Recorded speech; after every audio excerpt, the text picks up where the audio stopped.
हिंद दोस्तों, आज हम कराने वाले हैं आप लोगों को किरण पब्लिकेशन का प्रैक्टिस सेट थर्ड का सामान्य अध्ययन का पोर्शन 40 अंक वाला।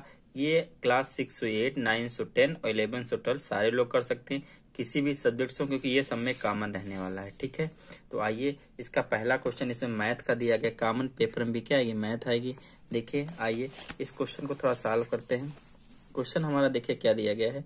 क्वेश्चन लिख लेता हूँ। क्या बोला, 13 का क्यूब माइनस 4 का क्यूब। नीचे क्या दिया गया है, 13 माइनस 8 डिवाइड बाई 2। ये आपका ब्रैकेट बंद है, इसे ध्यान रखिएगा। फिर यहाँ डिवाइड लगा है, यहाँ 8 है, माइनस क्या हो जाएगा 2 प्लस 6। यहाँ पे प्लस नहीं है, इंटू 9 होगा। ठीक, मिस्टेक है, यहाँ पे इंटू 9 है। ठीक है, प्लस नहीं क्या होगा, इंटू होगा, ध्यान रखिएगा। ठीक है, आइए करते हैं इसको। देखिए अगर हम ऐसे सो करने गए तो यहाँ 13 का क्यूब लिखना पड़ेगा। हो ऐसे भी जाएगा, 13 का क्यूब लिखे, 4 का क्यूब ले घटा दीजिए। लेकिन अब 13 का क्यूब भैया याद करना, 13 का स्क्वायर 169 होता है। फिर इसका क्यूब खोलिए तो इसका शॉर्टकट होता है। देखिए एक फॉर्मूला आपको याद होगा कि ए क्यूब माइनस बी क्यूब बराबर होता है ए माइनस बी, और दूसरे ब्रैकेट में ए स्क्वायर प्लस बी स्क्वायर और प्लस ए बी। ये फॉर्मूला लगा दीजिए। ए के स्थान पे 13 है, बी के स्थान पे 4 है, तो ऊपर क्या हो जाएगा, तो 13 माइनस 4 हो जाएगा। दूसरे ब्रैकेट में 13 का स्क्वायर प्लस 4 का स्क्वायर और प्लस 13 इंटू 4। नीचे क्या हो जाएगा, देखिए यहाँ पे 13 है ही है, माइनस 2 चौको 8, 4 बचेगा। डिवाइड बाई यहाँ देखिए 8 माइनस, यहाँ सॉल्व कर लीजिए। 9 छाक 54, 2 56, कितना हो जाएगा, 56 हो जाएगा। लेकिन बोर्ड में से पहले डिवाइड करेंगे, ये देखिए कट जाएगा। 13 का स्क्वायर 169, 4 का स्क्वायर होगा 16 और 13 चौको 52। बोर्ड मास के अकॉर्डिंग पहले ब्रैकेट सॉल्व करेंगे। तो जब इसको सॉल्व करोगे तो 6 9 6 15 2 17, 6 1 7 और 7 5 12 और 1 13, 6 1 7 और 7 5 12 1 कैरी 13, 1 1 2 237। ये डिवाइड बाई 8 और माइनस 56। डिवाइड है तो अपान में आ जाएगा, 237 अपान 8 माइनस 56। अगर आप ऑप्शन का आदेश देखोगे तो अपान में 8 आ रहा सब में, मतलब ये अपान में 8 आएगा।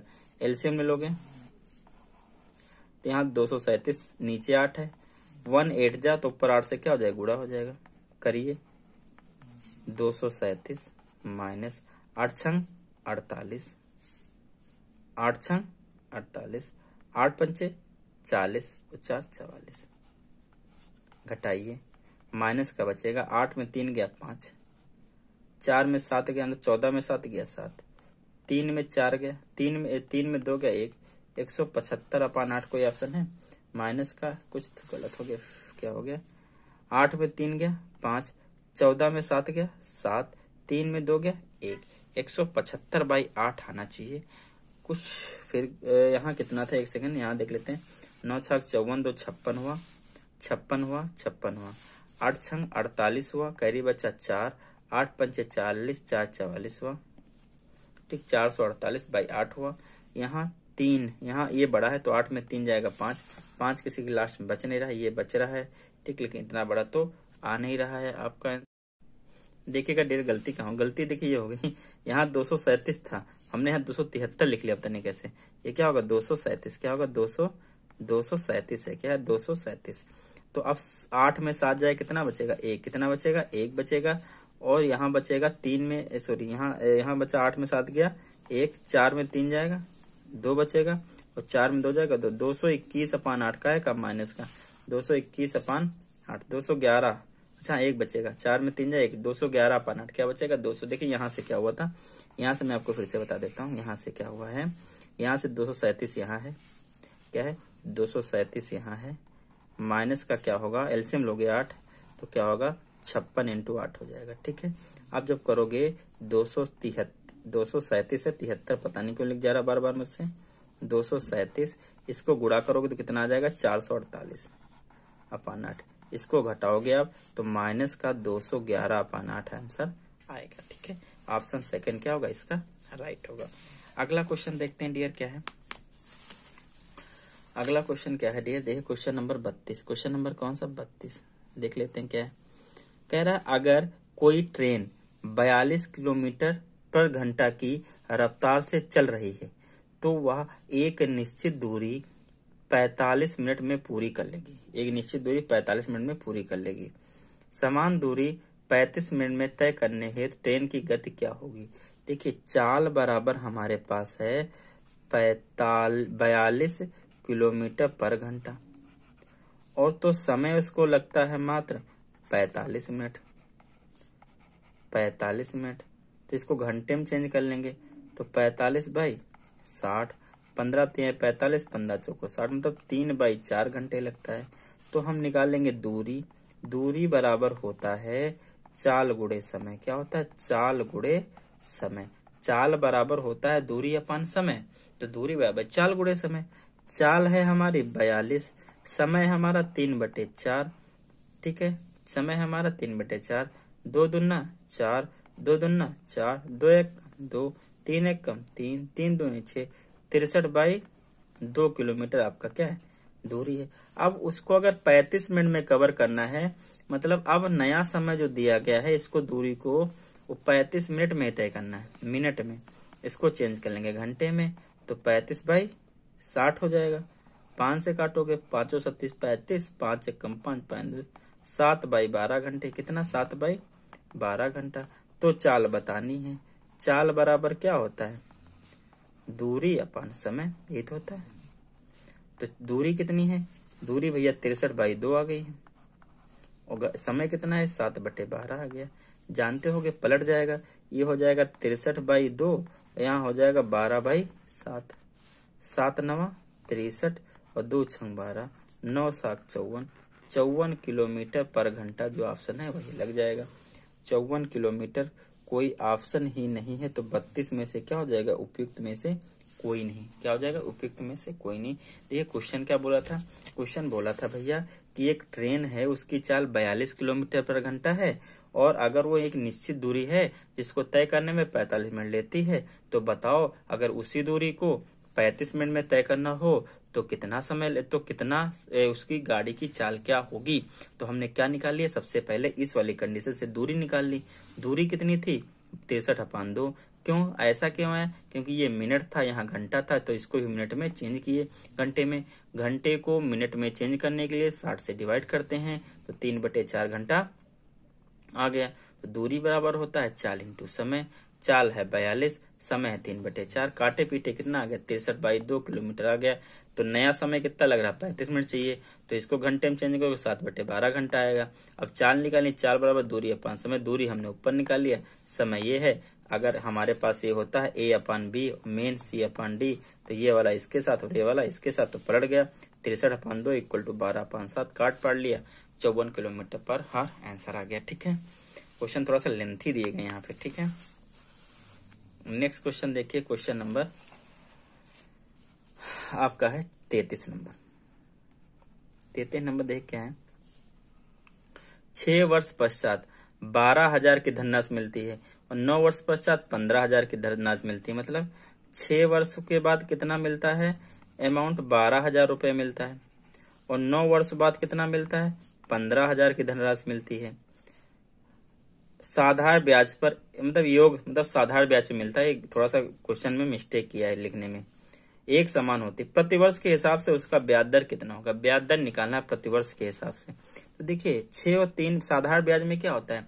ब्याज पे ब्याज नहीं पड़ता है, केवल मूलधन पे ब्याज पड़ता है। तो देखिए 6 और 9 में कितने का अंतर? 3 साल का। तो 3 वर्ष का ब्याज क्या होगा? 3 वर्ष का ब्याज। 3 वर्ष का ब्याज कैसे? देखो 12,000 था, 15 हो गया, मतलब ब्याज कितना मिला? 3 साल का 3,000 मिला। कितना मिला? 3,000 मिला है। तो 1 साल का ब्याज, 1 वर्ष का ब्याज कितना होगा? 1 वर्ष का ब्याज हो जाएगा 1,000, 3 से भाग ले लेंगे। तो हमको क्या पता है? 1,000 ब्याज मिलता है, 1,000 ब्याज मिलता है। प्रिंसिपल मान लो 12,000, कितना मान लो? 12,000। ठीक है, प्रिंसिपल क्या मान लो? 12,000। इस पे कितना मिलेगा? नहीं, 1 सेकंड। 1,000 क्या बोला?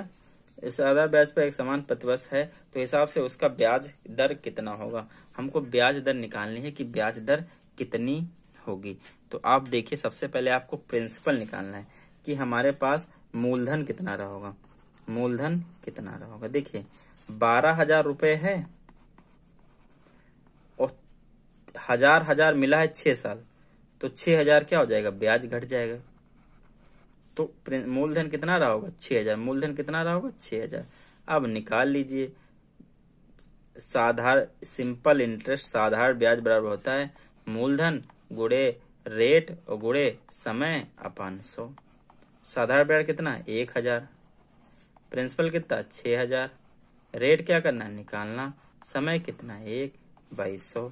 ये देखिए 2 जीरो से 2 जीरो कट गए, 1 जीरो इससे कट जाएगा, आर बराबर हो जाएगा 100/6। कितना हो जाएगा 100/6, काटोगे ये 50 आएगा, ये कितना आएगा 3 आएगा, तो 50/3% आ जाएगा।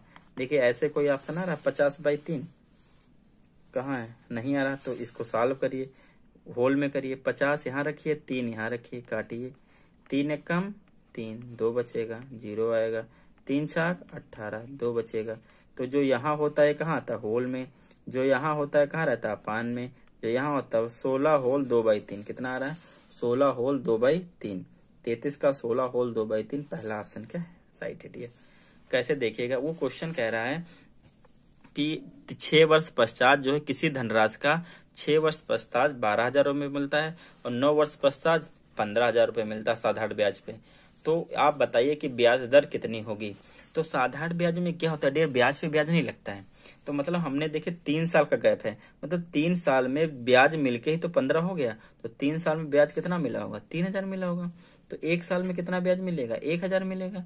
तो मूलधन क्या होगा भाई 12,000 है 6 साल में, तो 1 साल में 1000 ब्याज, तो 6 साल में 6000 ब्याज मिलेगा, क्योंकि साधारण ब्याज में केवल मूलधन पे ही ब्याज लगता है। तो 6000 घट जाएगा, तो 6000 मूलधन आएगा। तो हमारे पास साधारण ब्याज का फॉर्मूला होता है मूलधन गुणे दर गुणे समय 2200।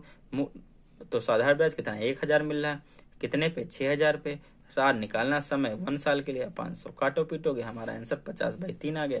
उसको होल में कन्वर्ट कर लिया, ठीक है। होल में देखिए, होल में कैसे कन्वर्ट करते हैं जिसको नहीं आता है।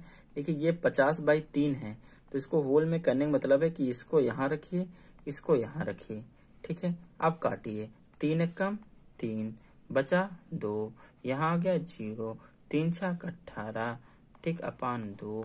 अब जो यहाँ होता है ये ऐसे होल में आता है, जो यहाँ होता है वो नीचे का नीचे रहता है, और जो यहाँ होता है वो कहाँ जाता है ऊपर, इतना % ऐसे लग जाता है। तीसरा क्वेश्चन आपका हो गया। चौथा देखिए, ये सारे क्वेश्चन लंबे लंबे दिए हैं यहाँ पे, ठीक है। देखिएगा डियर क्वेश्चन नंबर 34, अगला क्वेश्चन नंबर 34 क्या है, देखिए क्या कह रहा है कि ए अकेला किसी कार का 2/5 हिस्सा 12 दिन में करता है। देखिए 2/5 हिस्सा ए के लिए बता रहा हूँ, 2/5 हिस्सा करता है 12 दिन में। तो पूरा काम कितना दिन में करेगा, तो एक कार्य मतलब पूरा कार्य क्या करेगा भाई, इससे डिवाइड करेंगे, डिवाइड करेंगे तो पलट जाएगा 5/2 हो जाएगा, 2 छंग 12 हो जाएगा, 6 पंचे 30 दिन, मतलब ये पूरा काम 30 दिन में कर लेगा। ऐसे बी क्या करता है 3/4 हिस्सा 25 दिन में करता है। तो 3/4 जो हिस्सा है वो कर रहा है वो 25 दिन में। तो एक काम कितने दिन में कर लेगा, एक कार्य पूरा 25, ये पलट जाएगा 4/3 हो जाएगा, तो 25 को 100/3। अब ए करता है काम को 30 दिन में, बी करता है 100/3 दिन में उसी पूरे काम को, तो टोटल काम कितना हो जाएगा 300।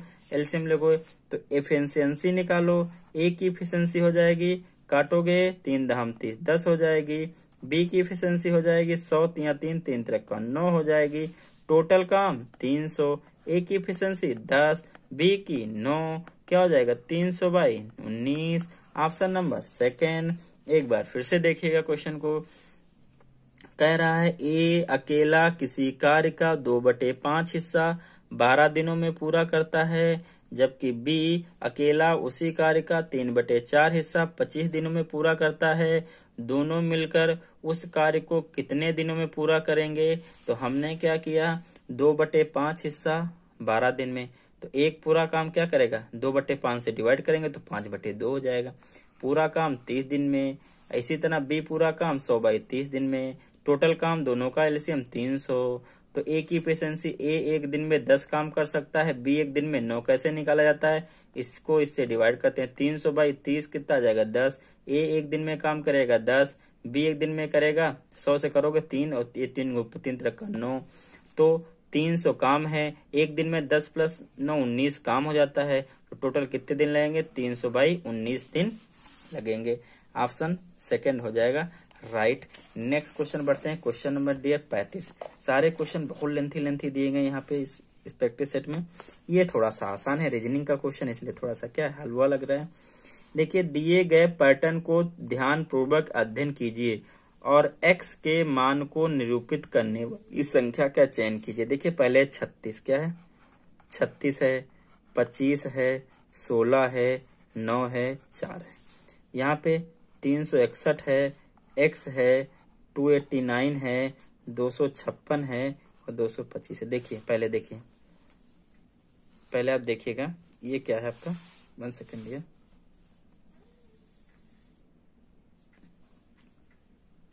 ठीक है, थोड़ा सा ये देखिए, 2 का स्क्वायर है, ये देखिए 3 का स्क्वायर है, ये देखिए 4 का स्क्वायर है, ये देखिए 5 का स्क्वायर है, देखिए 6 का स्क्वायर, यहाँ तो ठीक है। ये देखिए 15 का स्क्वायर है, 16 का स्क्वायर है, 17 का स्क्वायर है, ये 19 का स्क्वायर, यहाँ कौन होगा? 18 का स्क्वायर होगा। 18 का स्क्वायर 324। तो देखिए ऑप्शन सेकंड राइट, ठीक है। ये छोटा सा क्वेश्चन था। देखिए फिर क्वेश्चन लेंथी दे दिया 36 नंबर। पहले समझते हैं क्वेश्चन को, 36 नंबर फिर करते हैं। क्वेश्चन नंबर 36 हमसे कह रहा है कि एक अंतरण में होने वाला लाभ क्रय मूल्य का 20% है। मतलब अगर कहीं लाभ हो रहा है तो 20% है, ठीक है। क्रय मूल्य का 20%। तो जब भी, और यदि क्रय मूल्य में 5% की वृद्धि होती है परंतु विक्रय मूल्य में समान, लेकिन विक्रय मूल्य उतने में बिकता है, तो लाभ प्रतिशत कितने में कितनी कमी आ जाएगी? तो देखिए, हम माना क्रय मूल्य, जब भी ऐसा क्वेश्चन है तो क्रय मूल्य को क्या मान लो? 100 मान लो। 20% का लाभ होता है तो विक्रय मूल्य कितना हो जाएगा? विक्रय मूल्य हो जाएगा भैया, आप जानते हो विक्रय मूल्य कितना हो जाएगा?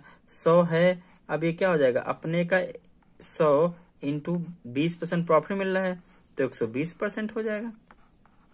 कट जाएगा, कितना हो जाएगा? 120 रुपए हो जाएगा, विक्रय मूल्य हो गया। अब क्या हो गया कि क्रय मूल्य में 5% की वृद्धि हो गई, तो अब नया क्रय मूल्य क्या हो गया? नया क्रय मूल्य क्या हो गया भाई? 5% की वृद्धि हो गई, तो ये पहले का कितना हो गया? 105%। तो 105% अपन 100 करोगे तो कितना आ जाएगा? 105 आ जाएगा। और विक्रय मूल्य तो उतना है, विक्रय मूल्य आपका क्या है? उतने है। विक्रय मूल्य कितना है? 120 ही है। तो अब लाभ कितना हो गया? अब लाभ हो गया भैया, कितना लाभ रहेगा? 15 रुपए रहेगा। पहले लाभ कितना था? पहले लाभ 20 रुपए था। हमसे क्या पूछा? हमसे पूछा लाभ प्रतिशत में कितने की कमी हो जाएगी। तो लाभ प्रतिशत में कितने की कमी हो जाएगी? पहले होता था 20%, अब कितना होगा? 15 रुपए का लाभ होता है 105 में, इंटू 100। इसको करोगे तो 15×5 क्या आ जाएगा? 15 छक्का 90, 15 सत्ते 105। तो कितना आ जाएगा? 100/7 कितना आ जाएगा यहाँ पे? 100/7। इसको काटोगे तो 7 एकम 7 कितना बचेगा? 7 एकम 7 कितना बचेगा? 3। 7 चौक 28 कितना बचेगा? 2। फिर 7 दूनी 14, 7 8 56, 14.28, 14.28, ठीक है। 14 पॉइंट क्या होगा? 28। 14.28 क्या होगा? मतलब प्रॉफिट मिलेगा। और पहले कितना था? 20%, अब कितना होगा? 14.28। तो बोला कितना लाभ परसेंट में कितने कमी होगी? पहले था 20, अब है 14, तो 14.28 घटा देंगे इसमें से। यहाँ 10 में 8 गया 2, 9 में 2 गया 7, यहाँ 9 में 4 गया 5, 5.72। 5.72 कहीं भी ऑप्शन में आपके नहीं है। 5.72 कहीं भी आपके ऑप्शन में नहीं है, तो इसमें क्या होगा? उपयुक्त में से कोई नहीं। ध्यान रखिएगा, लोग इसमें क्या 14.2 लगा के चले आएंगे। क्यों? क्योंकि उसने बोला है लाभ प्रतिशत में कितने का कमी हुई। देखिए क्वेश्चन फिर से समझ लीजिए। बोला है एक अंतरण में, मतलब अंतरण में कोई बिक्री की गई है, होने वाला लाभ क्रय मूल्य का 20% है। यदि क्रय मूल्य में 5% की वृद्धि होती है परंतु विक्रय मूल्य समान बना रहता है तो लाभ प्रतिशत कितने की कमी आएगी? तो देखो हमने मान लिया क्रय मूल्य कितना है? 100 है, 20% का प्रॉफिट हो रहा तो विक्रय मूल्य 120 हो जाएगा। लाभ कितना है? 20% है।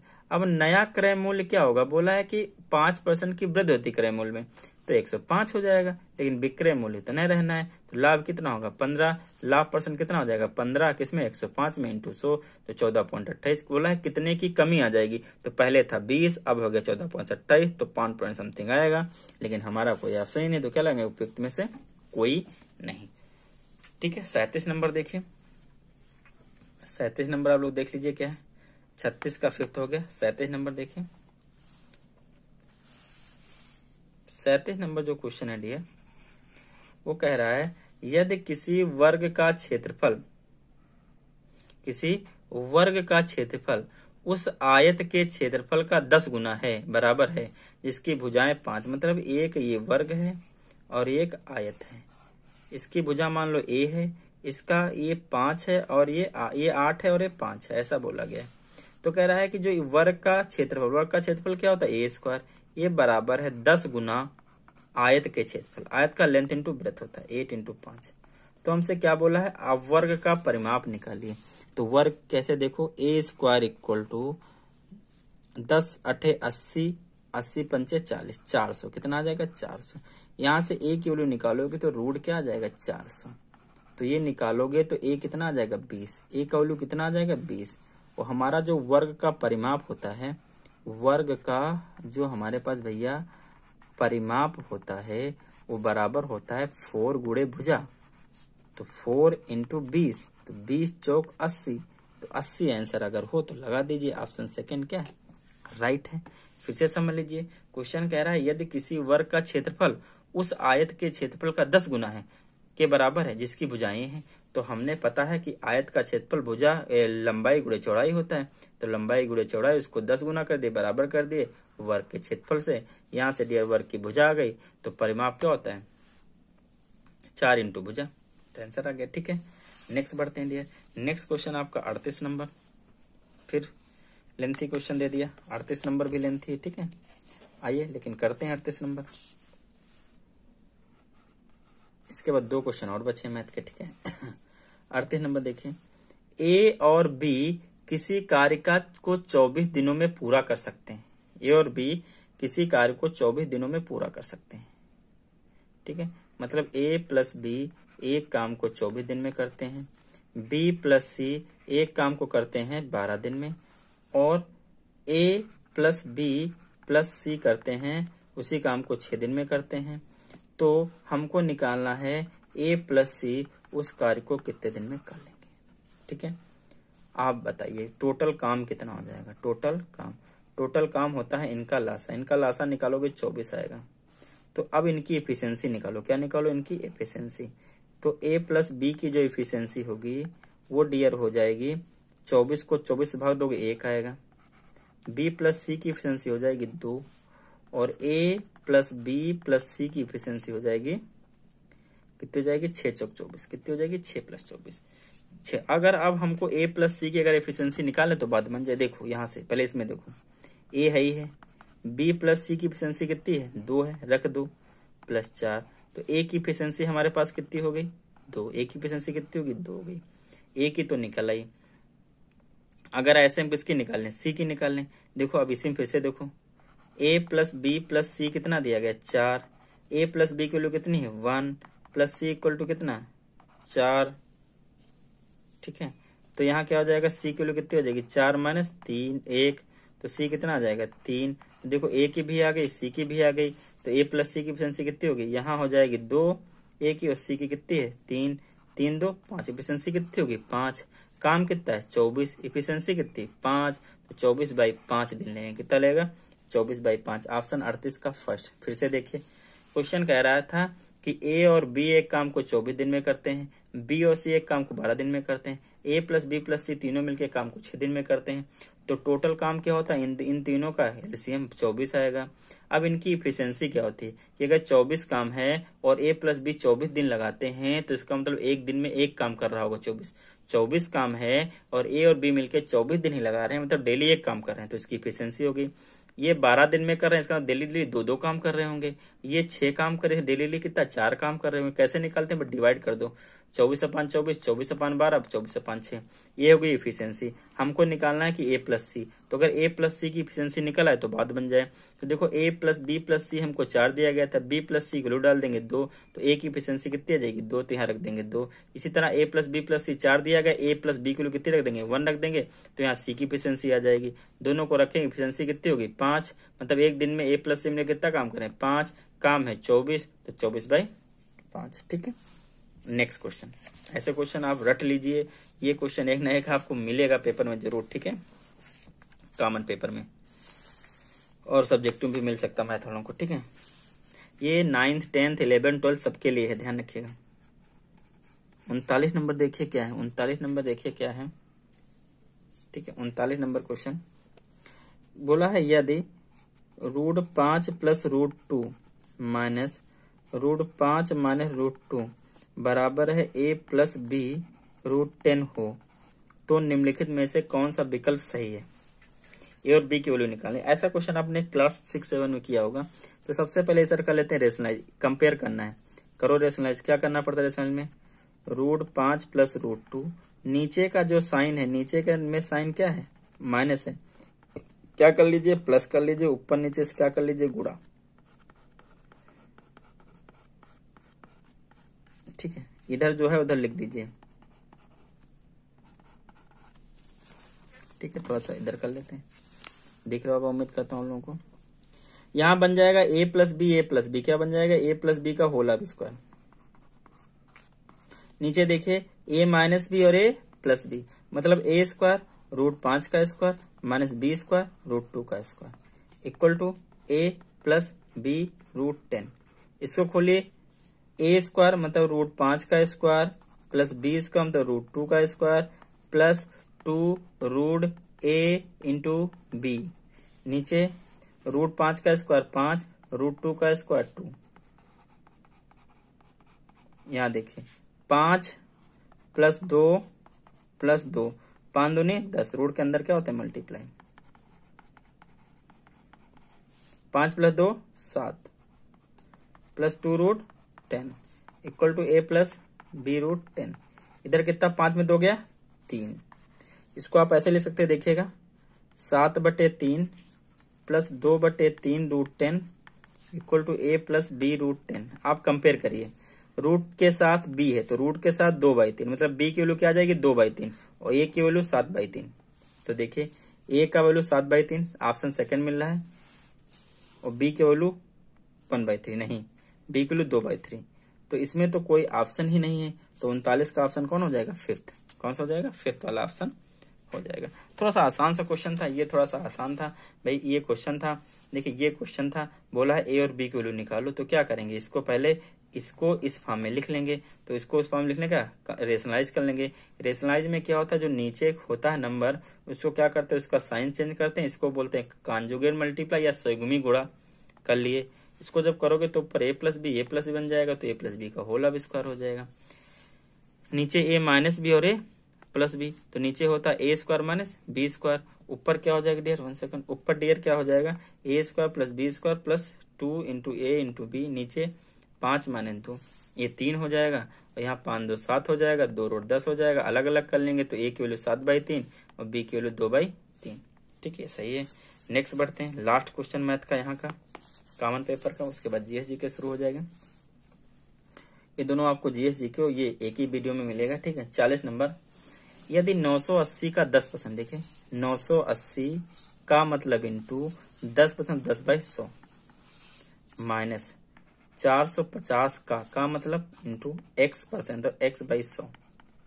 ठीक है, ये बराबर है किसके बराबर है 160 का 5% बराबर है 160 × 5/100 के। देखो ये 1 0 कट गया, कितना बचा 98 बन जाए 98, इधर से 1 0 कट गया, 5 9 45, 5 दूनी 10, कितना बचा माइनस का 9x/2। इधर देखिए ये कट गया, 5 दूनी 10 और 2 8 16, कितना बचा 8, कितना बचा 8। इस 98 को उधर भेज देंगे, तो माइनस का 9x/2 इक्वल टू 8 - 98, तो ये माइनस का 9x/2 इक्वल टू 90 बचेगा, माइनस का 1 कट जाएगा, 2 उधर जाएगा, तो 9x इक्वल टू 90 × 2। तो x इक्वल टू क्या आ जाएगा 90 इंटू 2/9। 9 दहम 90, 10 दूनी 20। x का वैल्यू कितना आ गया डियर 20। x का वैल्यू कितना आ गया 20। Option third. एक बार फिर से देख लीजिए, क्वेश्चन कह रहा था यदि 980 का 10% माइनस 450 का x% बराबर है 160 का 5%, तो x का मान, तो 980 का मतलब होता है गुणा 10%, तो 10/100 minus 450 x/100 equal to 160 into 5/100। इसको सॉल्व किए हम तो हमारे पास x की वैल्यू कितनी आ गई 20 आ गई। ठीक है, अब आगे क्वेश्चन नंबर 41 है, निम्नलिखित में से किस किताब में गंभीर रूप से संकटग्रस्त जानवरों और वृक्षों की जानकारी संरक्षित रखी जाती है? तो किसमें रेड डाटा बुक में रखी जाती है। किसमें रखी जाती है रेड डाटा बुक में रखी जाती है। ठीक है, नेक्स्ट क्वेश्चन डियर आपका है, निम्नलिखित में कौन सा पर्यावरण से संबंधित नहीं है? प्रदूषण के स्तर का बढ़ना संबंधित है, जलवायु परिवर्तन है, ओजोन परत का बढ़ना ये पर्यावरण से संबंधित नहीं है। नेक्स्ट बढ़ते हैं डियर, नेक्स्ट क्वेश्चन आपका है, निम्नलिखित में से किस वर्ष ब्रिटिश सांसद द्वारा ईस्ट इंडिया कंपनी की शक्ति ब्रिटिश साम्राज्य को हस्तांतरित कर दी गई? तो 1858 में। कब की गई डियर 1858 में, भारत सरकार अधिनियम 1858 के अंतर्गत। 43 हो गया। 44 देखिए डियर 44 क्या कह रहा है? 44 कह रहा है कि विद्युत द्वारा किसी भी धातु की परत लेपन करने की प्रक्रिया क्या कहलाती है? तो विद्युत लेपन कहलाएगी। ऑप्शन फर्स्ट क्या है राइट है। नेक्स्ट क्वेश्चन देखिए क्या है, नेक्स्ट क्वेश्चन 45 नंबर है इसका, कि निम्नलिखित में से किस बैंक का वर्ष 1955 में राष्ट्रीयकरण के बाद उसका नाम भारतीय स्टेट बैंक कर दिया गया, जिसकी विश्व में बड़ी संख्या में शाखाएं हैं? उसका नाम था इंपीरियल बैंक ऑफ इंडिया। किसका नाम था इंपीरियल बैंक ऑफ इंडिया। 27 जनवरी 1921 ठीक है को J.M. कीन्स द्वारा अस्तित्व में आया था, और 1 जुलाई 1955 कब किया गया था 1 जुलाई 1955 में क्या किया था इसका भारतीय स्टेट बैंक बना दिया गया था इसको 1 जुलाई 1955। ध्यान रखिए, ये भी पूछ सकता है। अगला क्वेश्चन है, निम्नलिखित में से कौन सा शासक कुतुब मीनार के सामने अलाई मीनार का निर्माण करवाना चाहता था लेकिन वह सफल नहीं हुआ? तो वो था अलाउद्दीन खिलजी। कौन था अलाउद्दीन खिलजी। अगला है धूसर क्रांति। कौन सी क्रांति है धूसर क्रांति को हम ग्रे क्रांति भी बोलते हैं। धूसर क्रांति भारत में किससे संबंधित थी? तो धूसर क्रांति को आप ग्रे क्रांति भी बोल सकते हो। तो किससे थी खाद्य उत्पादन से। किससे थी डियर खाद्य उत्पादन से। नेक्स्ट क्वेश्चन डियर है, अंग्रेजों द्वारा कोलकाता में सफ़ेद संगमरमर से विक्टोरिया मेमोरियल क्या किया गया था? विक्टोरिया मेमोरियल का निर्माण करवाया गया था, जिसकी आकृति ताजमहल जैसी है। प्रथम पंचवर्षीय योजना में अधिकतम ध्यान किसी क्षेत्र की ओर दिया गया था? यह आरंभ हुई थी तो यह 1951 में आरंभ हुई थी। देखते हैं ऑप्शन क्या है 49 के 1951 में प्रारंभ हुई थी। तो इसमें 1951 कहीं ऑप्शन ही नहीं है, तो उपयुक्त में से कोई नहीं लगाएंगे। ठीक है, नेक्स्ट क्वेश्चन देखिए क्या है, मनुष्य के शरीर में उत्सर्जित पदार्थ जो घुलनशील नाइट्रोजन यौगिक के रूप में होता है उसे द्वारा यकृत से बाहर निकाला जाता है।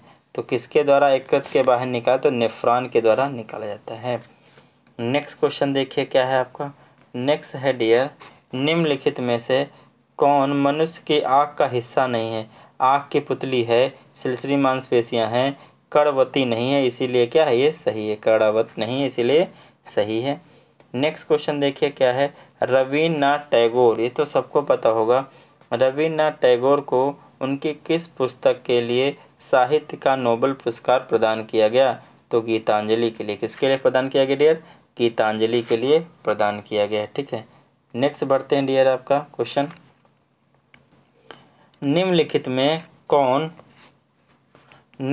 में कौन मानव के शरीर की सबसे बड़ी ग्रंथ है? तो कौन है? यकृत है।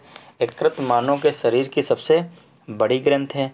अगला है, भारत में राष्ट्रीय प्रदूषण नियंत्रण दिवस कब मनाया जाता है? 2 दिसंबर को। 1 दिसंबर को एड्स दिवस मनाया जाता है, 2 दिसंबर को राष्ट्रीय प्रदूषण नियंत्रण मनाया जाता है दिवस। नेक्स्ट क्वेश्चन डियर है कि निम्नलिखित में से किन उद्योगों में वस्तु का उत्पादन घर में होता है? तो घर में जो होता है उसको कुटीर उद्योग बोलते हैं। क्या बोलते हैं डियर? कुटीर उद्योग। तो ऑप्शन में देखिए कुटीर उद्योग ऑप्शन 3 है, तो यही आप क्या कर दीजिए, लगा दीजिए। अगला क्वेश्चन क्या है? अगला क्वेश्चन आपका है, भारतीय संविधान की 8वीं अनुसूची में कितनी भाषाएं उल्लेखित हैं? तो कितनी है? 22 भाषाएं क्या उल्लेखित की गई हैं। ठीक है, नेक्स्ट क्वेश्चन डियर आपका है, देखिए क्या है, यूरोप के द्वितीय विश्व युद्ध की विभीषिका से निपटने के लिए किस वर्ष international bank for reconstruction and development RBRD, जिसे विश्व बैंक कहा जाता है, की स्थापना की गई? 1944 में। कब की गई डियर? 1944 में। अगला क्वेश्चन है 58 नंबर क्वेश्चन है आपका कि इल्बर्ट बिल भारतीय स्वतंत्रता आंदोलन के दौरान ब्रिटिश शासन द्वारा लाए गए इल्बर्ट बिल से निम्नलिखित में से कौन सा वायसराय संबंधित है? तो लॉर्ड रिपन। कौन संबंधित है डियर? लॉर्ड रिपन संबंधित है। ठीक, इल्बर्ट बिल। अगला क्वेश्चन है आपका डियर, देखिए क्वेश्चन है, किसने कहा था नाभिकीय तकनीक का उपयोग न सिर्फ आवश्यक और ऊर्जा क्षेत्र में किया जा सकता है बल्कि उच्च सामाजिक क्षेत्रों में भी जीवन को उन्नत बनाने के लिए किया जा सकता है? किसने कहा था भैया? ये वर्ड किया था होमी जहांगीर भाभा ने। किसने कहा था? होमी जहांगीर भाभा ने। अगला क्वेश्चन जो है, सांगापो और दिहांग किस नदी के अन्य नाम हैं? तो ये हैं ब्रह्मपुत्र नदी के। किसके डियर? ब्रह्मपुत्र नदी के। तो इसमें ऑप्शन में नहीं है, इसलिए उपयुक्त में से कोई नहीं। ठीक है, 10 क्वेश्चन डियर और रह गए। क्वेश्चन नंबर देखिए क्या है, हमको तो थोड़ा ब्लर हो गया। लिखा होल्ट मैकजी। कौन सा लिखा? होल्ट मैकजी ने भारत के राजस्व संग्रह को निम्नलिखित में से कौन सी विग विकसित की थी? तो महलवाड़ी। कौन सी विकसित की थी? महलवाड़ी प्रणाली विकसित की गई थी। अगला है भैया, ये तो सबको याद आता होगा कि शक संवत पर आधारित भारत के राष्ट्रीय कैलेंडर के अनुसार पहले महीने का नाम क्या है, जिसे 22 मार्च 1957 को ग्रेगोरियन कैलेंडर के साथ साथ आधिकारिक प्रयोजनों के लिए अंगीकृत किया गया था? तो पहले महीने का नाम होता है चैत्र। क्या नाम होता है? चैत्र नाम होता है। ठीक है, अगला क्वेश्चन आपका है, अगला 63 क्वेश्चन है कि आयुष विभाग का पूर्व नाम क्या था? तो department of Indian system of medicine and homeopathy था, इसका पूर्व नाम था 63 का। 64 नंबर क्वेश्चन जो डियर है आपका है 64, लिखा है, यदि लोगों के एक विशेष समूह को केरल, समझिएगा थोड़ा सा आगे बढ़ा लेते हैं इसको, थोड़ा ब्लर हो गया लेकिन पढ़ दे रहा हूँ, समझ लीजिए।